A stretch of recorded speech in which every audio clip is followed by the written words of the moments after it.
when we're looking at all of the vaccinations, many are created with aborted fetal cells. As a practicing Catholic and other practicing Catholics, we can't participate in that. Are there on all these vaccinations, are there alternatives that are not created from aborted fetal cells? So I would, first of all, vaccines are not made from aborted fetal cells. That, unfortunately, is a myth.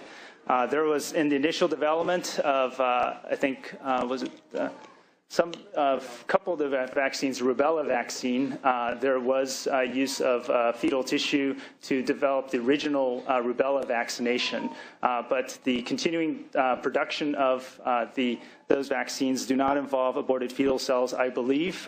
There was a quote from the Pope, who I believe is the leader of the Catholic Church, saying that he believes in supports vaccination. We can certainly try to find the quote for you. I don't have it at hand. So I've not heard we have not received any notice or letter from the Catholic Church objecting to this bill.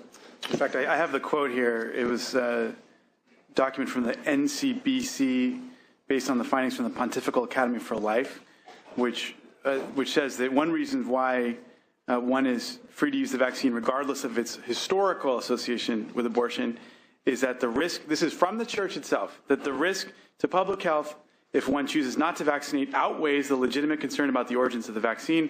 This is especially important for parents who have a moral obligation to protect the life and health of their children and those around them. Now, who's that from again? This is the NCBC, which is the National Catholic Bishops' Council. Yeah, that's just an advisory group. That's not the same as the Pope. And you are correct.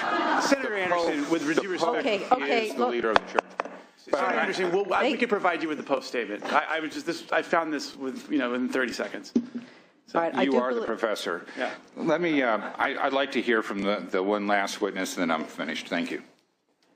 And what is the question to the one last witness? About the vaccinations, how they are derived. Okay. The fetal aspect. Yes. So I checked the MMR insert last night from Merck. They do mention that there are in the contents and how it is made in the very beginning part, and I can get that for you if you like, that the MMR still says that on their insert that they do use descendants from the line, the cell line, that are still human fetal lung fibroblasts. So from the initial aborted fetuses that used historically, they are still using the cell lines that have been propagated and grown still in the laboratory to create the MMR.